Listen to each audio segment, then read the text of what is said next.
Let me start with something that might genuinely surprise you. Every so often, a political moment emerges that does more than spark conversation. It exposes the inner wiring of the entire system. It becomes a kind of stress test, a moment where the truth briefly pushes through the noise. Over the last few days, two such moments appeared almost simultaneously, and together they tell a much bigger story about American politics, media trust, and why the public, especially seniors, feel increasingly disconnected from the political world. First, a major media outlet floated a vague, unprovable rumor indicating that President Trump was considering removing FBI Director Kash Patel in the coming months. The report cited three unnamed sources who allegedly had inside knowledge of the situation. On the surface, it sounded official. Three sources, exclusive reporting, breaking news banners running nonstop. But when you paid close attention to the exact phrasing, the story began to unravel. The report didn't say Trump had decided anything. It didn't say Patel was being removed. It simply said Trump may consider it. It said he was thinking about it. It said the White House was reacting to unflattering headlines. The language was speculative, conditional, and designed to generate a dramatic headline without owning the claim itself. It created the illusion of certainty while avoiding responsibility. This isn't a new tactic. For years, major networks have relied on the same structure. Present speculation as possibility. Let social media amplify it, allow pundits to debate it, and watch the narrative calcify long before anyone verifies it.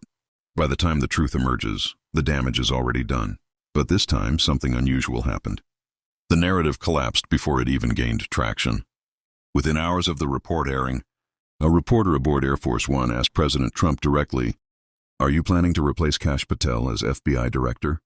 Trump's response was immediate, unambiguous, and unequivocal. No, he's doing a good job. No hesitation, no political spin, just a clear rejection of the claim. And then came the part that truly stunned the political world. The White House released a photograph of Trump and Kash Patel together in the Oval Office, accompanied by an official statement labeling the report fake news. It was a rapid, decisive rebuttal that effectively crushed the rumor before it had time to spread. For once, the truth outpaced the speculation. This moment revealed something important. These narratives are fragile. They depend on ambiguity, on slow responses, on public confusion. When confronted quickly and directly, they fall apart. And for ordinary people watching at home, this constant cycle of rumors, reversals, and contradictory reporting is exhausting. You turn on the news hoping to understand what is happening in the country. Instead, you're met with anonymous sources, conditional language, and dramatic headlines that evaporate within hours. Over time, this endless uncertainty erodes trust. Because if the media can be so wrong about something this simple, what else are they getting wrong? This erosion is especially felt among seniors, who value clarity and honesty more than any other demographic. After decades of watching political cycles come and go, you can recognize when a story doesn't add up. When speculation replaces fact, frustration turns into alienation. You begin to wonder whether anyone in the media is genuinely trying to inform the public, or if they're simply chasing clicks and ratings. But while the media was busy generating rumors about Kash Patel, Americans were dealing with very real issues at home. And that's where JD Vance stepped in, delivering one of the bluntest, most pointed warnings about America's domestic failures we've heard in years. His comments were triggered by a shocking fraud case out of Minnesota, a case so outrageous that it almost defies belief. Here's what happened. A couple claimed to operate a home healthcare business. But it wasn't run out of an office, a clinic, or even a home. It was run out of a rented mailbox at a shipping center. From that mailbox, they billed Medicaid for more than $7 million in fake claims.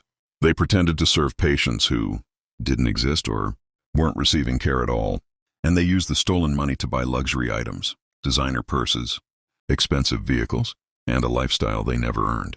When the case went to court, the evidence was overwhelming. The jury deliberated for just 4 hours before unanimously convicting the couple. It should have been the end of the story. Justice served. Accountability upheld. But then something shocking happened. Judge Sarah West overturned the verdict. She argued that the case relied too heavily on circumstantial evidence, despite the mountain of undeniable proof. She suggested the couple might have had reasonable explanations for the stolen millions. A jury of ordinary people who saw the evidence firsthand was stunned. They had done their job, and with the stroke of a pen, a single judge erased their work. This wasn't just a bad ruling. It was a signal that something much deeper is broken in the system. And JD Vance didn't treat the case as an isolated incident. He connected it to a pattern: weak accountability, broken oversight, and a political establishment distracted by foreign conflicts instead of problems happening right here at home. He pointed to the rising cost of housing, which has made homeownership unreachable for millions. He highlighted the Affordable Care Act insurance structure, now bloated, overcomplicated, and failing the very people it was meant to protect. He noted the staggering $38 trillion national debt, an economic time bomb that future generations will be forced to defuse. He spoke about increasing violence in cities, where vulnerable citizens are left to fend for themselves, while local leaders turn away federal assistance. And he warned that fraudulent schemes like the one in Minnesota sometimes lead to American tax dollars being funneled into extremist groups overseas. It sounds unthinkable, but it's true. All of this was happening while Washington insiders remained laser-focused on foreign conflicts, beltway theatrics, and political drama that had little to do with the daily struggles of American families. The imbalance was glaring. The passion and urgency, reserved for issues thousands of miles away, dwarfed the attention given to inflation, crime, broken healthcare systems, and government waste at home. Seniors feel this imbalance more than anyone. You're the ones living on fixed incomes, watching your savings lose value. You're the ones navigating a healthcare system that seems designed to confuse rather than help. You're the ones worried about safety, affordability, and whether the next generation will inherit a stable country. And that's why Vance's message resonated so deeply. It wasn't political posturing. It was a reality check. A reminder that the country cannot fix external problems while ignoring the crises growing within its borders. A system that prioritizes foreign drama over domestic well-being is a system drifting dangerously off course. So when you place these two events side by side, a collapsing media narrative built on speculation and a shocking domestic failure dismissed by the courts, you begin to see the bigger picture. The issue isn't just rumor-based journalism. It isn't just fraud. It isn't just political distraction. It's all of it, woven together into a pattern of misplaced focus. The media focuses on storyline over substance. Political leaders focus on global drama instead of local crisis. And ordinary Americans pay the price. Trust erodes. Problems worsen. Accountability fades. And the gap between the political class and the people grows wider every day. That is the story of the last week in American politics. And once you see how these events connect, everything suddenly becomes a whole lot clearer. Washington scandals are nothing new. Every week, it feels like there's another round of speculation about who's rising, who's falling, and who's about to be pushed out of the administration. It's a game the political class never gets tired of playing. But for ordinary Americans, especially seniors, it has become exhausting. Because while Washington obsesses over palace drama, the issues that affect your daily life barely receive a fraction of the same attention. Think about it. How often do you see serious coverage of housing affordability? Not a quick mention, not a 2-minute segment, but sustained reporting that actually explains why housing has become so expensive and what can be done to fix it. Rarely. And when those stories appear, they're treated like isolated events, never part of the bigger picture that millions of Americans are struggling to navigate every day. The same goes for healthcare. Insurance premiums continue to rise. Coverage continues to shrink. And navigating the system has become a bureaucratic maze. Yet when was the last time you saw an in-depth investigative report on why the system is failing or who benefits from keeping it broken? Almost never. Instead, healthcare challenges are reduced to small talking points once a year during election season. Then there's government fraud, the kind that siphons off billions of taxpayer dollars every year. These schemes aren't just mistakes. They are crimes that drain resources from hardworking families, seniors, and vulnerable citizens. But the media rarely treats these issues as long-term systemic failures. They cover them as isolated scandals, not symptoms of deeper rot. And that's where frustration grows. Because seniors, more than any other group, remember a very different era of journalism, one where reporters dug into problems, exposed corruption, and held powerful people accountable. There was a time when journalism wasn't just about creating viral moments or generating clicks. It was about truth, accuracy, responsibility. You also remember when jury verdicts had weight, when the collective decision of ordinary citizens, people who sat in a courtroom, listened to the evidence and deliberated with care, was respected. And when judges didn't casually overturn those verdicts just because they personally disagreed with them, it wasn't perfect, but there was a sense of fairness. These memories aren't simply nostalgia. They're reminders of what society looks like when institutions function the way they're meant to, when journalists prioritize truth over sensationalism, when judges prioritize justice over ideology, when politicians focus on the problems affecting their constituents, not the issues dominating elite dinner parties in Washington. So when JD Vance stood up and said, "Show some passion for our own country," he wasn't making a slogan. He was articulating what millions of Americans have felt for years: exhaustion with institutions that seem increasingly disconnected from reality. His message resonated instantly, not because it was complicated, but because it was simple and true. The timing couldn't have been more telling. As Vance was calling out domestic failures, the media was scrambling to explain why its Kash Patel's story had collapsed in real time. On one side, you had a leader talking directly about issues affecting real lives. On the other, you had journalists defending a story built on anonymous sources and speculation. It was like watching two different realities collide on the same day, and this contrast matters more than it might seem. Because at first glance, you might think this is just another noisy news cycle that will blow over. But in truth, these moments signal something deeper. They reveal how profoundly Americans' trust in institutions has shifted. They show cracks in systems that once held immense authority. Start with the media. When a rumor collapses within hours, it's not just embarrassing, it's damaging. Each time a story falls apart, it becomes another data point in a long chain of failures. And for the public, especially seniors who grew up in an era of integrity-driven reporting, these failures confirm the belief that the media has become unreliable, agenda-driven, and careless. A democracy depends on trustworthy information. When people stop believing the institutions responsible for delivering that information, everything downstream begins to break. Political polarization grows, cynicism spreads, conspiracy theories fill the vacuum created by mistrust. It is not a small problem, it is a foundational one. Then consider the justice system. When a jury verdict reached through hours of deliberation can be thrown out by a single judge who simply disagrees with the outcome, the consequences go far beyond one case. It raises questions millions of people are afraid to ask. Does accountability still exist? Are ordinary citizens still part of the justice process? Or have judges become the final arbiters of truth regardless of evidence? When people see criminals walk free while law-abiding citizens struggle to navigate an increasingly chaotic system, trust in justice erodes, and when trust in the justice system breaks, the social contract breaks with it.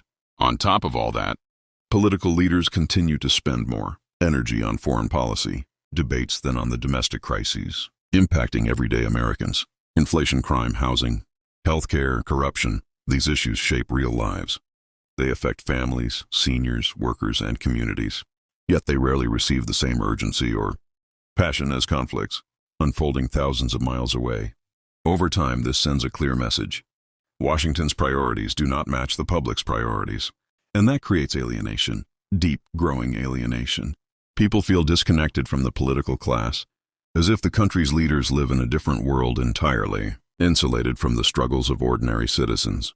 When you put all of this together, the media's credibility crisis, the justice system's accountability crisis, and the political class's priority crisis, you begin to understand why American politics feels so volatile right now. It's not just about personalities or partisanship. It's about institutional failure on multiple fronts. And here's the part that political elites often fail to understand. People notice. People aren't naive. They can feel the disconnect between what they're being told and what they're living. They can sense when narratives don't match reality. And when that gap becomes too wide to ignore, voters start looking for leaders who acknowledge the truth openly and unapologetically. That's what JD Vance tapped into. He wasn't offering long-winded theories. He was naming the obvious. And in a political climate filled with evasive language and scripted answers, honesty becomes revolutionary. Sometimes the most disruptive act in politics is simply telling the truth. So let's return to where this all began. Two events happening at the same time. A media rumor collapsing and a political leader confronting domestic failures directly. Together they point to a profound shift. The old playbook, anonymous sources, speculative reporting, foreign policy distractions is no longer working. People want clarity. They want sincerity. They want leaders who focus on the problems affecting their lives. And seniors are leading that shift. Because you remember what functional institutions look like. You remember when political leaders communicated clearly, when judges respected juries, and when journalists valued facts over fame. You have lived long enough to recognize when things have drifted off course and you are demanding better. What does this mean for the future? It means we are entering a political era where authenticity, honesty, and domestic priorities will matter more than ever. Leaders who speak straight will be rewarded. Leaders who play political games will be punished. And this isn't just opinion, it's reflected in the polling data. JD Vance has become one of the most favorably viewed politicians in the country, not because of theatrics, but because he speaks directly to real concerns with clarity.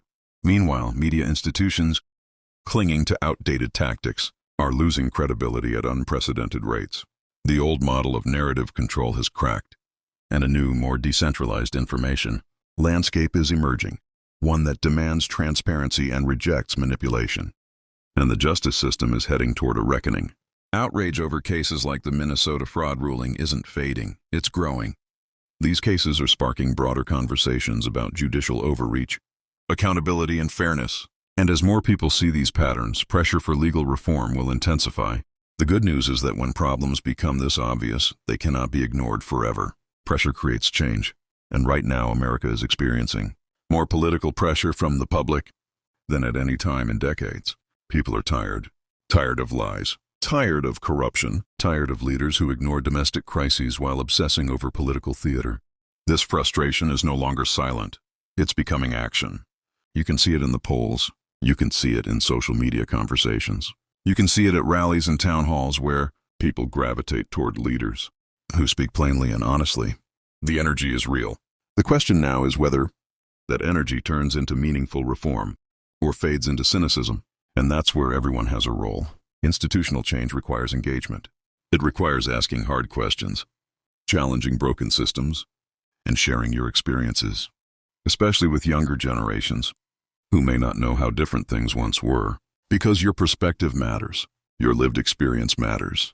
And in an era where political narratives feel disconnected from reality, your voice provides clarity, grounding, and truth. If you found this breakdown helpful, make sure to like this video, subscribe, and leave a comment below. Tell me which part of this story stood out the most.